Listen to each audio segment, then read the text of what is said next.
سعودی حکام کی جانب سے غیر ملکیوں کو عمرے کی اجازت دینے کے بعد پاکستان انٹرنیشنل ایئر لائنز نے پاکستان سے عمرہ زائرین کے لیے نئے کرائے متعارف کرنے کا اعلان کیا ہے۔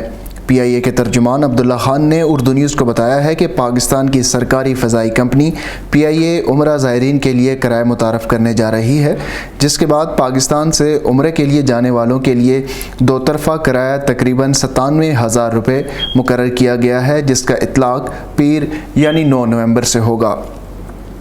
واضح رہے کہ پی آئی اے کی سعودی عرب کے لیے جدہ، مدینہ منورہ، ریاض اور دمام کے لیے پروازیں جاری ہیں۔ ترجمان پی آئی اے کے مطابق اقامہ رکھنے والے اور عمرہ زائرین کے لیے علیحدہ کرائے مقرر کیے گئے ہیں۔ عمرے پر پابندی ہٹائے جانے کے بعد اب عمرہ زائرین کے لیے الگ کرائے متعارف کرنے کا فیصلہ کیا ہے۔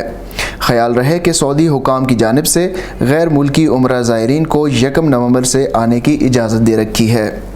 پی آئی اے کی جانب سے عمرہ زائرین کے لیے نئے کرائے متعارف کروائے جانے کے بعد اب امید کی جا رہی ہے کہ پاکستان سے عمرے کے لیے بکنگ کا آغاز آئندہ ہفتے سے شروع کر دیا جائے گا، لیکن عمرہ پیکیجز کیا ہوں گے اس حوالے سے کچھ بھی کہنا قبل از وقت ہے۔